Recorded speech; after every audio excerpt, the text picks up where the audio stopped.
South Africa's African National Congress may have said it's leaning towards forming a government of national unity, but there is a problem. The other parties aren't exactly united. The second largest party, for example, has said it won't work with some of the smaller ones. On Wednesday, ANC spokesperson Mahlengi Bengu-Motsiri said the ANC had been talking to 5 parties. Because this is what the people of South Africa have said to us, that put together a multi-party arrangement that works for the benefit of South Africa. The ANC will have 159 seats in the new National Assembly. The pro-business Democratic Alliance is on 87. A surprisingly strong showing for the new MK party, led by Jacob Zuma, gives it 58, while the Marxist Economic Freedom Fighters, or EFF, got 39. The socially conservative Inkatha Freedom Party has 17, and the far-right Patriotic Alliance is on 9. That's too broad an array of ideologies for some. Democratic Alliance spokesperson Werner Horn said their current decision was that they would not join parties such as MK, the EFF or Patriotic Alliance in government. The DA has previously called an ANC-EFF alliance a doomsday scenario. The business sector would prefer a deal with the free marketeer DA, which refutes allegations that it is a party of white privilege. The DA advocates scrapping some of the ANC's black empowerment policies on the basis that they haven't worked. However, such a deal would likely be unpopular with the ANC's base. ANC backers, including the South African Communist Party and the powerful COSATU trade union group, have voiced misgivings about a coalition with the DA. The EFF's policies include nationalising mines and banks and seizing land from white farmers. They would be seen as a bad option by markets and the private sector. But the party, led by former ANC youth leader Julius Malema, is viewed more favourably by many ANC supporters. An EFF spokesperson declined to comment on whether it was prepared to take part in a government of national unity.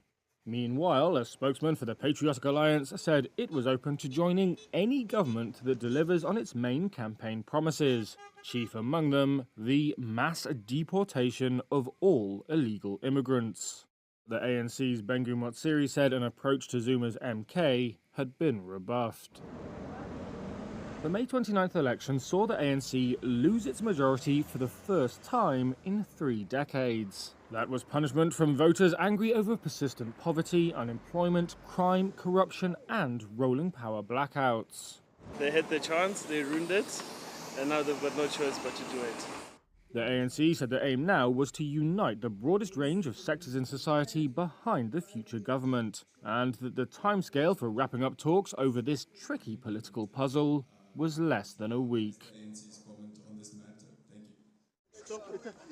African National Congress leaders met on Thursday to agree potential partners to form a new South African government. Are you that worried? That's after voters, angered by economic stagnation and national decline, dismantled the ANC's long-held parliamentary majority. At talks in Johannesburg, ANC Secretary-General Fikile Mbalula said it was a time for sober minds. We're not, dealing with the discussions from a point of view of locking ourselves into one option. And we're looking at all and various options. The ANC said on Wednesday that it was leaning towards a government of national unity, with a wide range of parties. But the electoral mass has created a complicated situation. Of the next 3 biggest parties, the Democratic Alliance has indicated that it will not join a government that includes the populist MK or the Marxist Economic Freedom Fighters.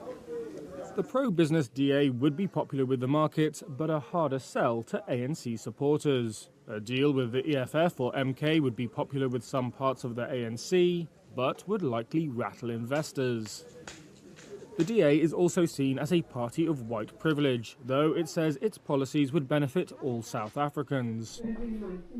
Nevertheless, ANC supporters like party member Sina Molokwane in Soweto are anxious.